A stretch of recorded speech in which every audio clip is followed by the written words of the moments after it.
तो पहले जमाने में तो गुरुकुल में अध्ययन के लिए बाहर भेजते थे, तो गुरु के पास भेजा। अब वो भेजे और वहां पढ़ाने लगे, तो उनको तो सब कुछ आता है। तो एक जो इंद्र थे ना, इंद्र या मुनि, वो साधु रे एक ब्राह्मण के वेश में आते हैं और उनको कुछ प्रश्न पूछते हैं, ऐसे ऐसे प्रश्न पूछते हैं जिनका वो फटाफट फटाफट आंसर देते हैं, क्योंकि उनको तो अवधि ज्ञान था और उनको तो सब कुछ आता था।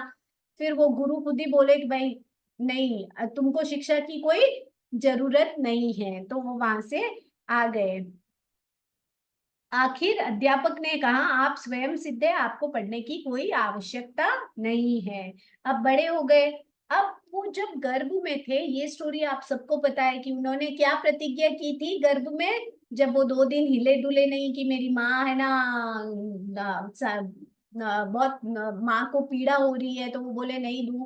तो वो 2 दिन नहीं हिले डुले, तो क्या हो गया, उनकी माँ को बेचैनी हो गई। तब उन्होंने संकल्प किया कि जब तक मेरे माता पिता जीवित है मैं दीक्षा नहीं लूंगा। तो 30 वर्ष तक घर में रहे, है ना। 28 वर्ष के हुए, उनके माता पिता का देहांत हो गया।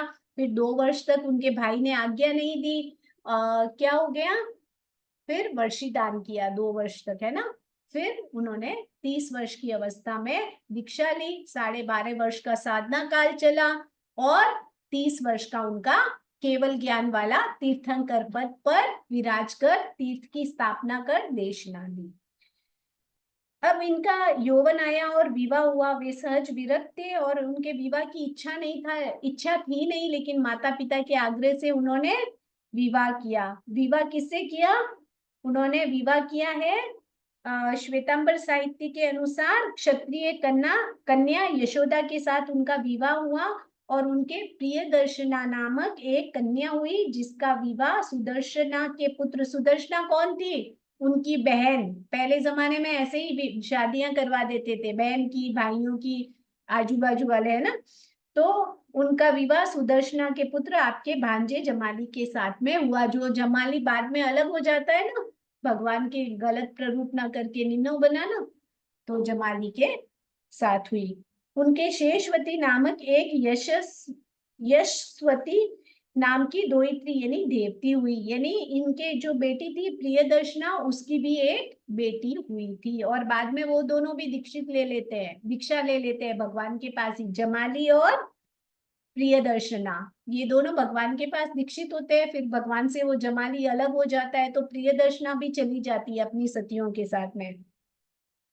महाभिनिष्क्रमण, वे जब 28 वर्ष के हुए तो उनके माता पिता का स्वर्गवास हो गया और उन्हें तत्काल श्रमण बनना था, लेकिन नंदीवर्धन के आग्रह पर वैसा नहीं हुआ, क्योंकि उन्होंने, नंदीवर्धन ने कहा मैं अभी के अभी दीक्षा दे दूंगा तो सब लोग क्या बोलेंगे कि भाई माता पिता के जाते ही राजा बनना था, या जो भी है बातें करेंगे ना लोग, तो यही बातें करते हैं। तो बोले अभी के अभी तो मैं आज्ञा नहीं दे सकता, तो तुम घर में ही रहो, घर में ही साधना करो, और बाद में आज्ञा दूंगा। फिर 2 वर्ष के बाद में आज्ञा दी। और वो क्या करते थे, फिर 30 वर्ष के हुए उनके बाद में दीक्षा ली। दीक्षा तो क्या लेंगे, वो स्वयं नमो सिद्धाणम नमो सिद्धाणम नमो सिद्धाणम बोलकर, कोई भी तीर्थंकर दूसरे तीर्थंकर का फॉलोवर्स नहीं होता है, उनको फॉलो नहीं करता है, क्योंकि तीर्थंकर अपना रास्ता, अपनी मंजिल खुद बनाते हैं, खुद तय करते हैं। इसीलिए कभी भी कोई भी तीर्थंकर दूसरे तीर्थंकर का अनुगमन नहीं करते हैं। तो इस समय उन्होंने कच्चा जल पीना छोड़ दिया, रात्रि भोजन नहीं करते, ब्रह्मचारी रहते हैं। और जबकि उनके चौथा गुण स्थान होता है, वो 5वें गुण स्थान में नहीं आते हैं। कोई भी तीर्थंकर होते हैं तो वो कभी भी श्रावक नहीं बनते हैं। श्रावक बनना मतलब किसी को फॉलो करना होता है ना। हाँ, तो वो कभी भी चौथे गुण स्थान में रहते हैं, फिर सीधा 7वां गुण स्थान, यानी दीक्षा लेते ही 7वां और फिर छठा आ जाता है। 30 वर्ष की अवस्था में उनका अभिनिष्क्रमण हुआ और अमरत्व की साधना के लिए निकल गए। आज से सब पाप कर्म अकरणीय है, यानी 3 करण 3 योग से सवम सावजम जोगम पचखामी बोल दिया, और वो क्या हो गए, साधु बन गए। 12 वर्ष तक शांत मौन दीर्घ तपस्वी जीवन बिताया। अब यहाँ उनका साधना काल आता है। आज ही साधना काल करें, एक मिनट, मैं अनम्यूट करती हूँ। अगर आप लोगों की कोई भी जिज्ञासा है तो आप पूछ सकते हैं, या फिर मैं आगे करवाना है तो मैं आगे करवाती हूँ। हाँ बोलिए।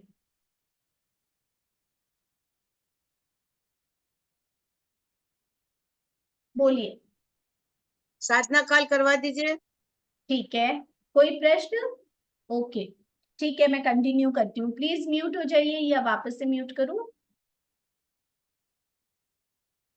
कल से क्या मैं टाइमिंग चेंज कर सकती हूँ? 2 बजे से रख लेंगे अपन, या 3 बजे से? आपको 3 बजे सुविधा। से? 2 बजे आपको ऐसे 2 बजे रख सकते हैं। नहीं, 3 बजे सही है, 2 बजे नहीं टाइम रहता है मेरे इस पास। पे हम थोड़ा बाद में डिस्कशन कर लेते हैं, ठीक है? जैसे कन्वीनियंट हो सबको। मैं एक बार म्यूट करके कंटिन्यू करती हूँ, अगर आपको कन्वीनियंट तो हम टाइम रखेंगे। ओके,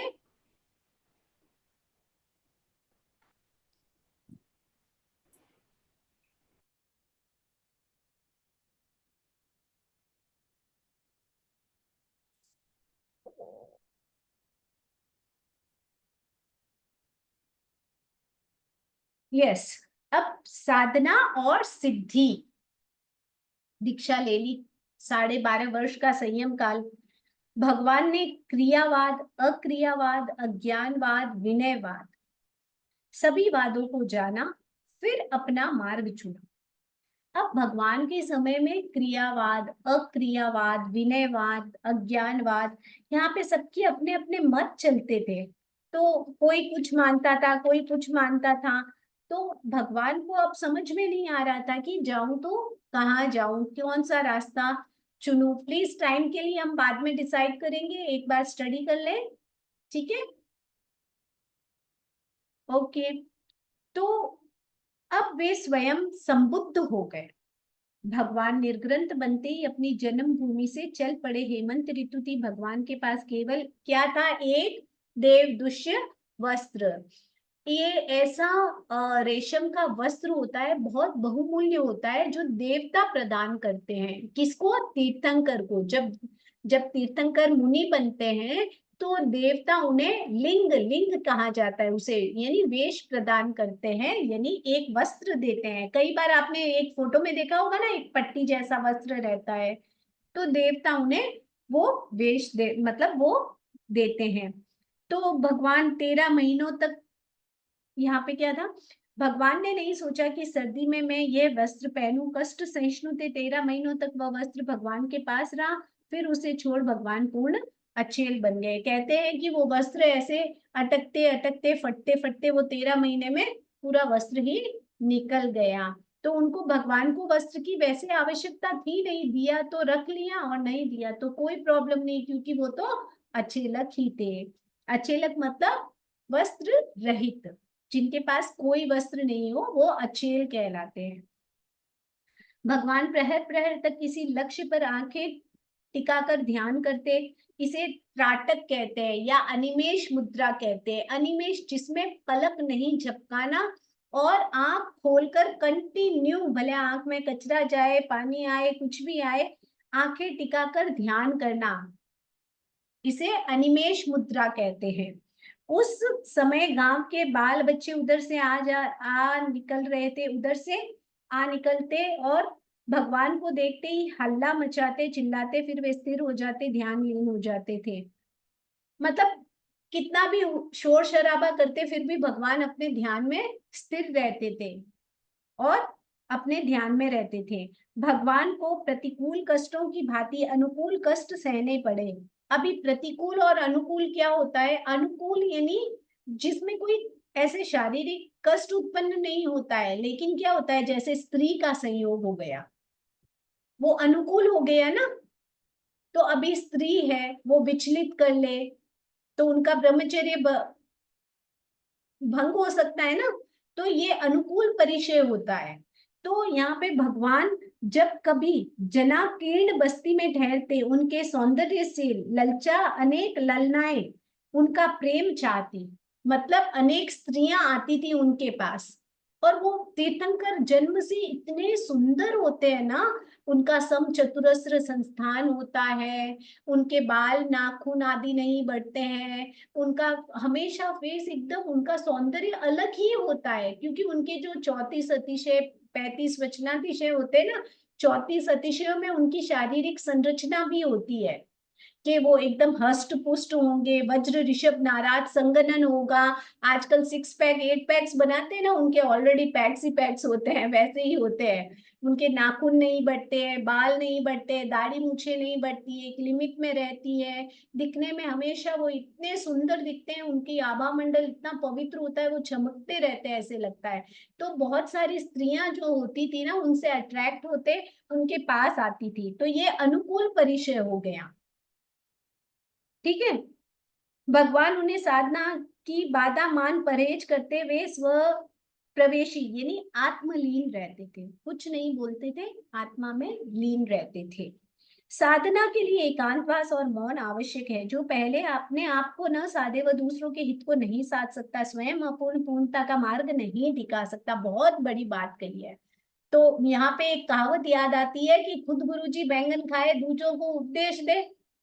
ये आता है ना, जब दूसरों को बहुत बड़े बड़े लेक्चर दे देते हो और खुद वो फॉलो नहीं करते हो, उसका अनुपालन नहीं करते हो, तो क्या बोलेंगे आपको कि खुद तो वो काम कर रहा है और हमको बोल रहा है मत करना मत करना। खुद बीड़ी पी रहा है और दूसरों को बोल रहा है स्मोक मत करना, है ना। तो यहाँ पे ये बताया जाता है कि भगवान पहले एकांतवास और मौन क्यों आवश्यक रहा, कि वो अपने आप को साधना चाहते थे। खुद को जब इतना परिपूर्ण बना देंगे तो ही वो दूसरों को बोल पाएंगे ना कि आत्मा को देखो कैसी होती है आत्मा। जब वो खुद ही नहीं जान पाएंगे तो वो क्या बताएंगे।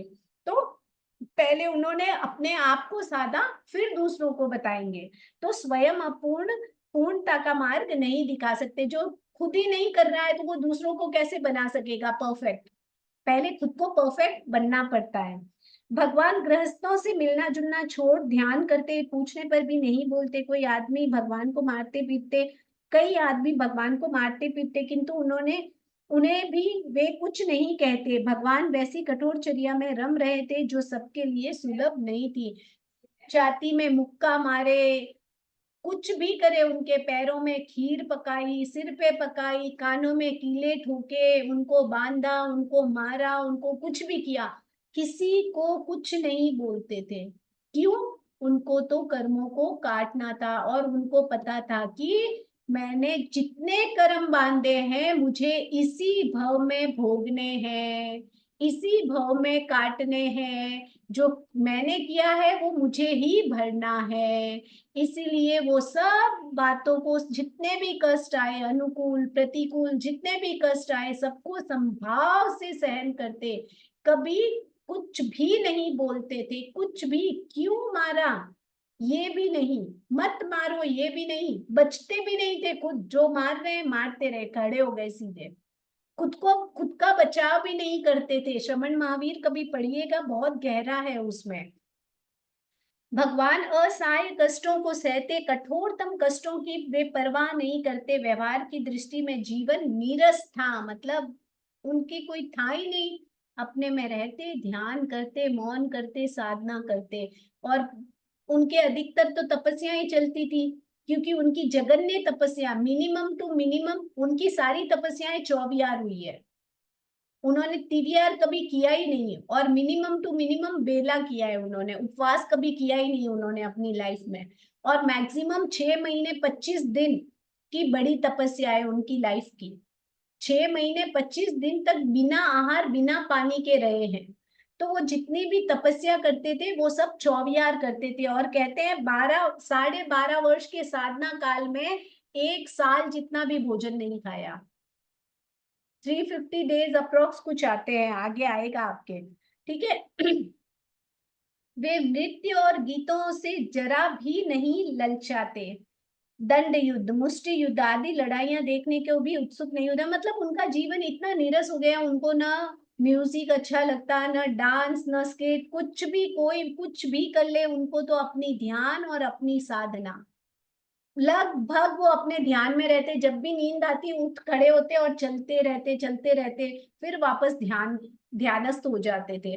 और अलग अलग मुद्राओं में, उत्कुटा का आसन में, गोदोई का आसन में, खड़े रहकर और ध्यान करते रहते थे। बस उनका ये एक ही लक्ष्य था, बस मैं अपनी आत्मा को पालूं, मैं अपनी आत्मा को पालूं, मैं अपने कर्मों को काट दूं, है ना।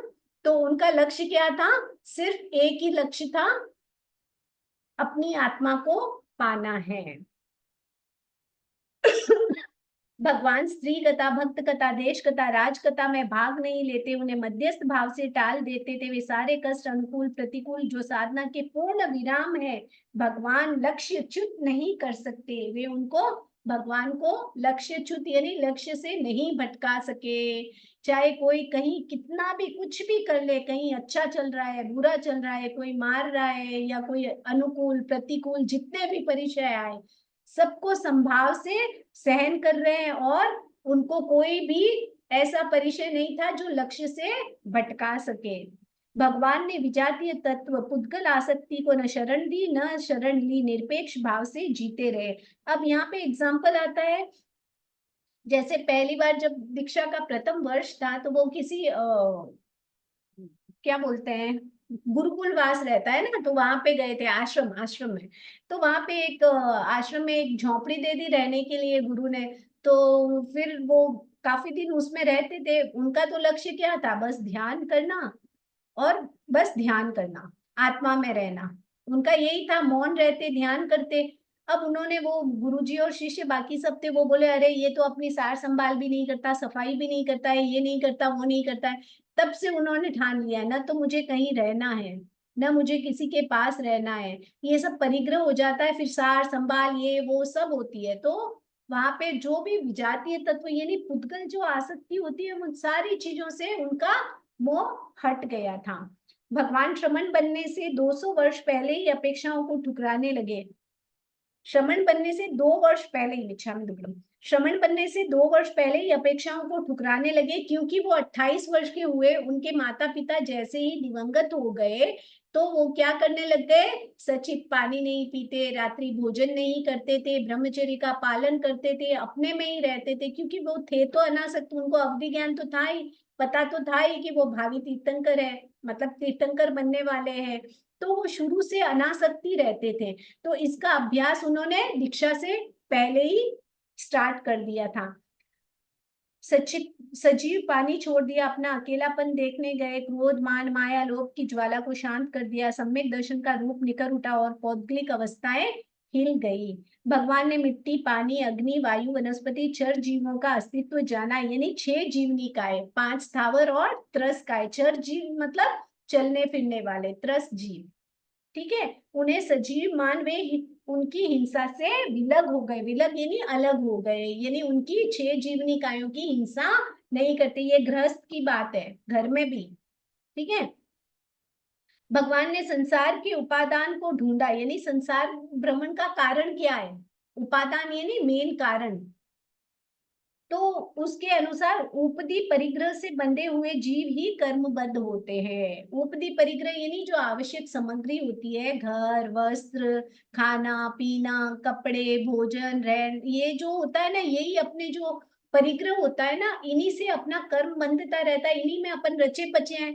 अब देखो, शादी होगी तो बच्चे भी होंगे, बच्चे होंगे तो परिवार बढ़ेगा, परिवार बढ़ेगा तो उनके भरण पोषण, रहने खाने करने की सारी व्यवस्था आप भले कर्तव्य रूप में निभाना पड़ेगा। तो ये जो चक्र है वो चलता रहता है, चलता रहता है, और इन्हीं से कर्मों का बंध होता रहता है। उसके लिए अर्थ चाहिए, अर्थ के लिए हमें कुछ ना कुछ करना पड़ेगा, माया करनी पड़ेगी, मान करना, जो भी होता है, इसको एक चक्र माना है, तो ये ऐसे चलता रहता है, ठीक है। तो यहाँ पे भगवान महावीर कहते हैं कि उनके अनुसार ऊपरी परिग्रह से बंधे हुए जीव ही कर्मबद्ध होते हैं। कर्म ही संसार भ्रमण का हेतु है। वे कर्मों के स्वरूप को जान उससे अलग हो गए। भगवान ने स्वयं अहिंसा को जीवन में उतारा, दूसरों को उसका मार्गदर्शन दिया, वासना को सर्व कर्म प्रवाह का मूल मान भगवान ने स्त्री संग छोड़ा। वासना को मतलब सबसे ज्यादा जोर किस पे दिया है? ब्रह्मचारी रहने पे। अब्रह्मचर्य सेवन का परित्याग करो, मैंने क्या बोला, अगर एक आदमी है, एक अकेला आदमी कहीं भी रह लेगा, कहीं भी कुछ भी खा लेगा, कुछ भी कर लेगा, जब वो एक स्त्री के साथ बंधता है तो क्या होता है, परिवार बन जाता है, फिर बच्चे भी होंगे, फिर परिवार बंध जाएगा, तो फिर बहुत सारी आवश्यकताएं ये वो सब होना शुरू, है ना, होता है ना। तो यहाँ पे आता है कि भाई वासना को सर्व कर्म प्रवाह का मूल मान भगवान ने स्त्री संग छोड़ा है। वासना ही सबसे मतलब बुरी बताई है इसमें, कि अब्रह्मचर्य सेवन जो होता है उससे वासना जो इंसान में उत्पन्न होती है वो त्याज्य है, छोड़ने योग्य है। अहिंसा और ब्रह्मचर्य ये दो साधना के आधारभूत तत्व है, मेन होती है। 5 महाव्रतों में मेन जो बोला जाता है अहिंसा और ब्रह्मचर्य, ये दो मेन पावर होते हैं, ये दो मूल तत्व हैं। अहिंसा अवैर साधना है, अवैर, अवैर मतलब किसी से वैर नहीं, यहाँ पे इंग्लिश वाला अवेयर नहीं है, अवैर, वैर मतलब किसी से वैर नहीं है, दुश्मनी नहीं है। ब्रह्मचर्य जीवन की पवित्रता है, ब्रह्मचर्य क्या है, जीवन की पवित्रता, मतलब जिसमें वासना नहीं होती है, मतलब उसका जीवन बहुत पवित्र हो जाता है। अवैर भावना के बिना आत्मा साम्य की अनुभूति और पवित्रता के बिना विकास का मार्गदर्शन नहीं हो सकता है। अब यहाँ पे इन्होंने अहिंसा और ब्रह्मचर्य का महत्व क्या बताया है, मेरा किसी से कोई बैर नहीं, हम क्या बोलते हैं, खामेनी सब्व जीवे सब्वे जीवा कमन तुम्हें मिट्टी में सब भूएसु वैरम मज्जन न कहने, मेरा किसी से वैर नहीं है। किसी से वैर है, क्यों कहते हैं कि सब मिट्टी में मिलने वाले, सबकी एक ना एक दिन मृत्यु होनी निश्चित है, ये संसार में भ्रमण हम कर रहे हैं। तो यहाँ पे यही बात बताइए कि अवैर भाव के बिना आत्म साम्य की अनुभूति, यानी आत्मा में साम्य भाव, समता, साम्य भाव यानी सभी की समानता का भाव जो होता है, या पवित्र भाव जो होता है। हम सोचे कि मेरे जैसे ही पानी के जीव हैं, मेरे जैसे ही ये वनस्पति के जीव है, मैं इसे क्यों ठोकर मारूं, मैं इस पे क्यों चलूं, मैं इन अग्निकाय के जीवों का आरंभ समारंभ क्यों करूं, जितना आवश्यक है अलग बात है, अननेसेसरी है ना, तो हम कितने पाप से बच सकते हैं। लेकिन यहाँ तो भगवान महावीर की बात हो रही है, तो यहाँ पे आचार्य महाप्रज्ञ जी लिखते हैं कि अहिंसा और ब्रह्मचर्य ये दो साधना के आधारभूत तत्व है। और क्यों है, क्योंकि ब्रह्मचर्य जीवन की पवित्रता है और अहिंसा अवैर की साधना है। अवैर की साधना से क्या होता है, साम्य की अनुभूति और पवित्रता होती है, और विकास का मार्ग किससे होता है, ब्रह्मचर्य से। तो इसीलिए भगवान ने उसे बड़ी सूक्ष्म दृष्टि से मनन किया, यानी कि उस पर विचार किया। भगवान ने देखा बंद कर्म से होता है, उन्हें पाप को ही नहीं उनके मूल को ही उखाड़ के फेंक दिया। भगवान ने अपने बनाए हुए भोजन नहीं लेते हुए शुद्ध भिक्षा के लिए अपना जीवन चलाते, शुद्ध भिक्षा के द्वारा अपना जीवन चलाते।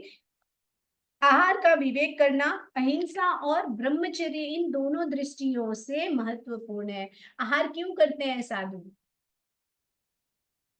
अपने शरीर को हष्ट पुष्ट बनाने के लिए, या संयम जीवन का निर्वाह उस साधना पथ पर अच्छे से चल पाए, इसीलिए उस शरीर का भरण पोषण करते हैं।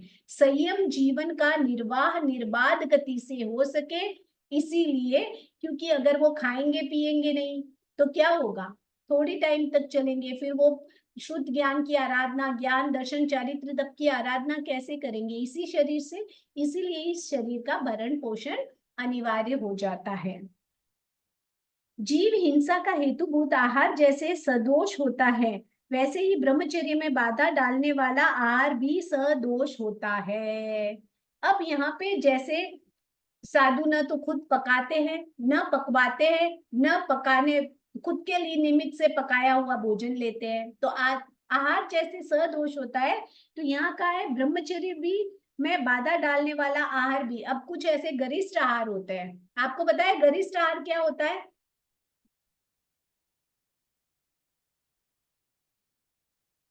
ओके,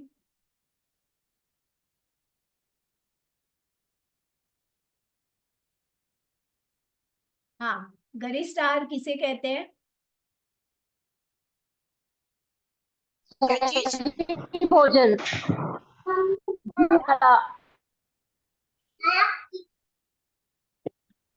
जो ज्यादा मतलब ये गरिष्ठ माने राजसिक भोजन हो गया, जो ज्यादा मतलब घी और ये हैवी भोजन जिसको बोलते हैं। देखो, तला गरिष्ठ भुना, भोजन मतलब बहुत भारी। ज्यादा, जिसमें घी तेल बहुत ज्यादा हो। घी से ज्यादा, जैसे आपने दाल बाटी चूरमा खा लिया, ठीक है, वो गरिष्ठ क्या है, होगा आपको? गरिष्ठ। नींद आनी शुरू हो जाएगी, एकदम आलस आना शुरू हो जाएगा, होता है ना। गरिष्ठ भोजन पचाने में बहुत मेहनत लगे, गरिष्ठ भोजन कहा जाता है, ठीक है। तो वो गरिष्ठ भोजन, ऐसे भोजन से वो भी ब्रह्मचर्य में दोष। अब तामसिक भोजन है, तामसिक भोजन किसे कहते हैं? जिससे मन में वासना उभरती है, वास्ता आती, वास्ता है। इसमें ज्यादा मिर्च मसाला जिसमें ज्यादा होता है।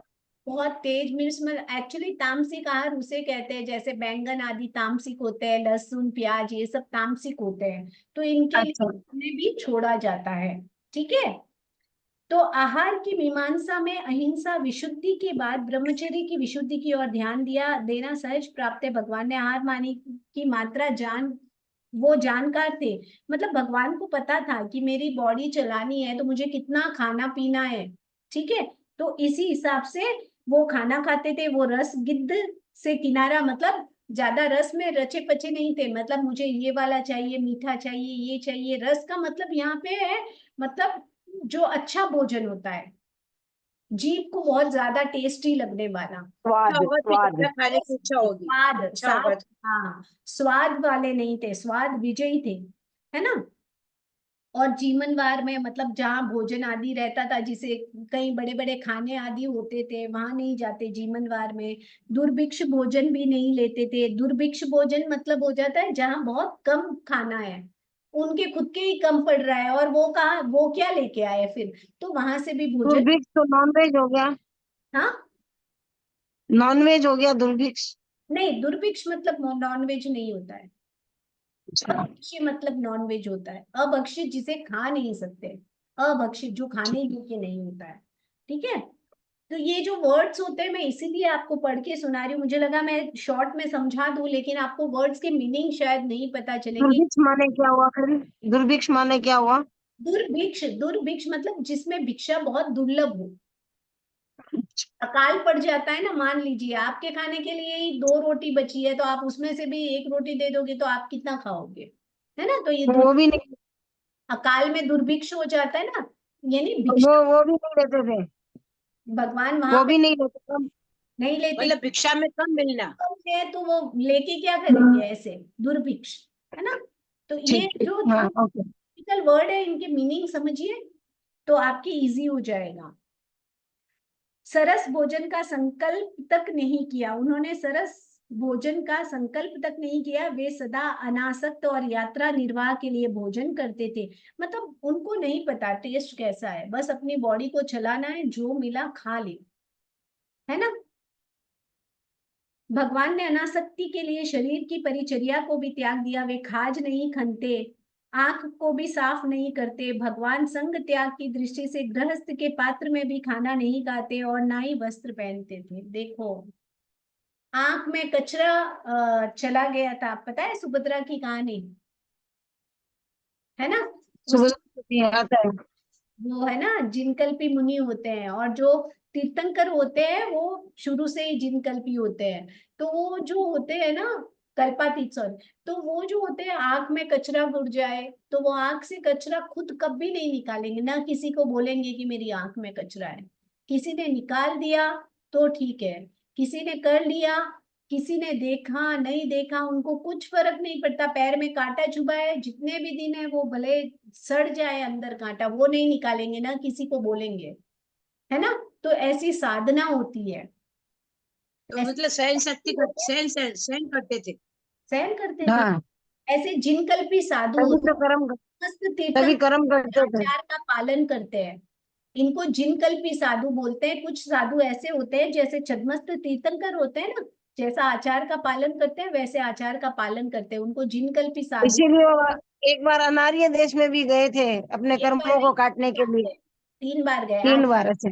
सुवर्ण भूमि। और हाँ, भगवान की दृष्टि संयम अनुत्तर था, भगवान का दृष्टि संयम अनुत्तर था। दृष्टि संयम अनुत्तर था मतलब इधर उधर, मतलब एक उनकी जो दृष्टि थी ना, एक रहती है कि किसी को इधर देखने दूसरों की पंचायती या कहाँ चल रहा है क्या चल रहा है, इधर उधर ताकने झांकने की जो आदत होती है, उनका दृष्टि संयम कैसा था, उन अनुत्तर, अनुत्तर यानी सबसे उत्कृष्ट था। मतलब इधर उधर ताकना झांकना कुछ नहीं, अपने काम से काम, अपने में ध्यान रहते, अपने में लीन रहते, अपने में मस्त रहते। ठीक है। वे सर्दी में नंगे बदन घूमते, सर्दी से डरे नहीं, हाथों को फैलाकर चलते। भगवान अप्रतिबद्ध बिहारी थे, परिव्राजक थे। बीच बीच में शिल्पशाला, सूना घर, झोपड़ी, प्रपा, दुकान, लोह का शाला, विश्राम गृह, शमशान, बस, वृक्ष मूल यानी वृक्ष के नीचे आदि स्थानों में ठहरते। इस प्रकार भगवान 12 वर्ष 6.5 मास तक कठोर चर्या का पालन करते हुए आत्म समाधि में लीन रहे। यानी जहां पे भी कोई सुनसान घर मिलता, गुफाएं मिलती, वृक्ष के नीचे जहां पे भी जगह मिलती, वहां बैठ जाते और अपना जीवन चलाए। इस वर्ड का क्या मीनिंग है? इस अप्रतिबद्ध विहारी और परिव्राजक।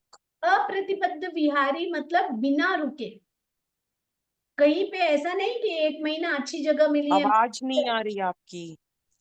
ऐसा नहीं है कि 1 महीना कहीं अच्छा प्लेस मिला है, 1 महीना में यहीं ठहर जाऊं। बहुत सारे साधु मिलते हैं ना लगातार भाई, मिल गए। और लगातार चलने वाली। यानी बिना बंधे हुए, बिना रुके चलते गए, आज यहाँ कल वहां, कल वहां, कल वहां, कंटिन्यू विचरण ही विचरण ऐसे, है ना।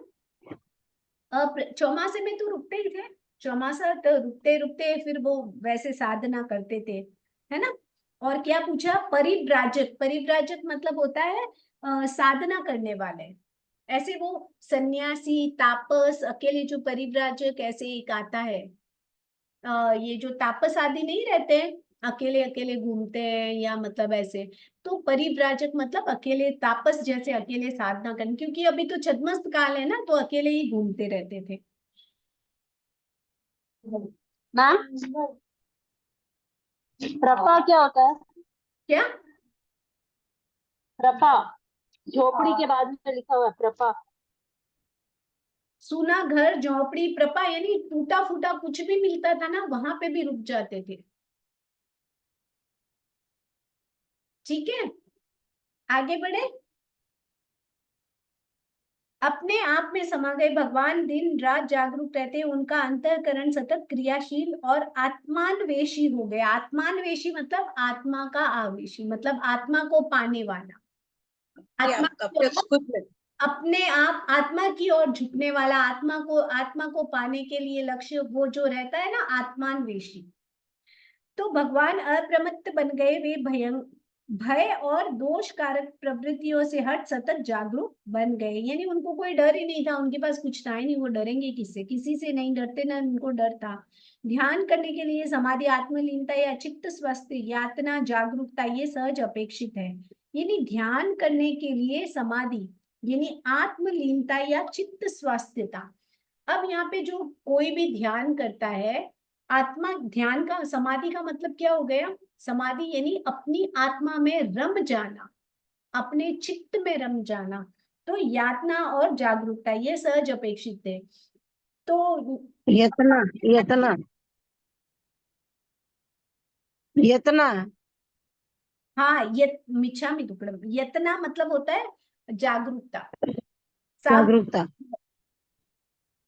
ठीक है, वे सहज अपेक्षित है। भगवान ने आत्मिक वातावरण को ध्यान के अनुकूल बना लिया। बाहरी वातावरण पर विजय पाने व्यक्ति के सामर्थ्य की बात है, उसे बदलना उसके सामर्थ्य से परे भी हो सकता है। आत्मिक वातावरण बदला जा सकता है। भगवान ने इस सामर्थ्य का पूरा उपयोग किया। भगवान ने नींद पर विजय पा ली। वे दिन रात का अधिक भाग खड़े रहकर ध्यान में बिताते, विश्राम के लिए थोड़ा समय लेते, तब भी नींद नहीं लेते।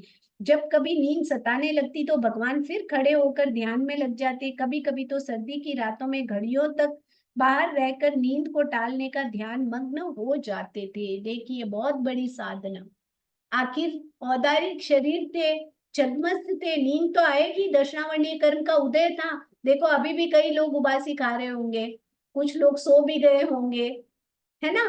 तो दर्शनावर्णीय कर्म का उदय है, वो भी तो इंसान ही थे, आखिर औदारिक शरीर था, दर्द क्यों नहीं होगी, नींद क्यों नहीं सताएगी, थे तो मनुष्य।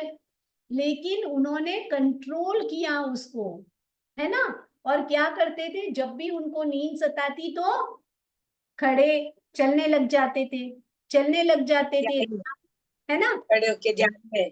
हाँ, चलने लग जाते थे। सर्दियों में भी देखो बाहर खड़े खड़े ध्यान करने लग जाते थे।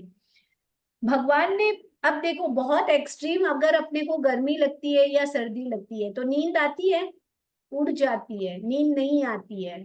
और बहुत अनुकूल वातावरण है, ठंडी ठंडी एसी चल रही, पंखे चल रहे हैं, तो क्या होता है, मस्त खाना खाया हुआ है तो नींद भी आ आ जाती जाती है। है। अभी बहुत सारे लोग सो भी रहे होंगे, है ना, शायद नहीं, भगवान ने पूरे साधना काल में, होता है कई बार, क्योंकि ये जो ये इतिहास होता है ना, बहुत मुश्किल होता है समझना।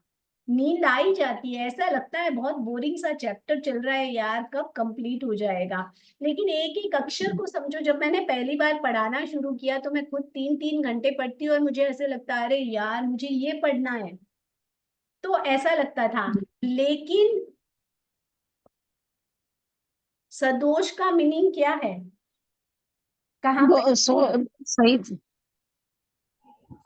कुछ सही कहाँ पे है, श्वेता जी।